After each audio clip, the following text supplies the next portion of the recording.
In the bucolic town of Bromfield lived the witch Belinda Bellfyre.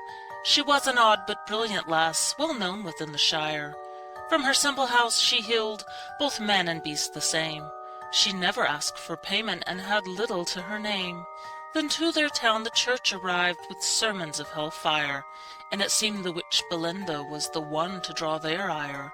You see, she dared to tread the path of her own way, and her altar gave a grave offence, or so the church did say. Belinda tried to reason, their gods were all the same, but all they saw was freedom, and a soul they could not tame. They whispered in the darkness, and fear began to rise. But dear Belinda Bellfyre was nothing if not wise. They brought her to the town square, and questions of her asked, of blasphemy and demons, and with what she had been tasked. And brave Belinda Bellfyre, when asked to bend the knee, refused at once to do so, and was met with mockery. "I will not stand for hatred, or the cruelty you inspire.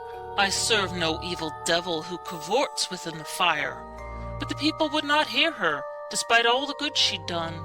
And when they chose to burn her, not a protest, nary one. "You will pay," Belinda told them as she stood bound upon the pyre, and no one there could meet the stare of poor Belinda Bellfyre. And now we come, dear child, to the bewildering part of our tale. For when the bishop brought the torch, there came a mighty gale. The wind rushed fierce with fury and blew the flames away. But our Belinda Bellfyre had promised they would pay. Her bound hands worked quite swiftly, and when the wind did ebb, she flung forth a glowing coal, wrapped in moss and spider web. The glowing little ember fell firmly to the ground, and burst into a blaze, chasing flames around and round. The gusty gales helped spread them, pushing fire into the throng. Belinda Bellfyre bore witness, though admittedly not long. You see, our wise Belinda, knowing wishes end in fire, had placed a pine sap spiral around the waiting pyre. The season was for gale winds, a fact which she well knew.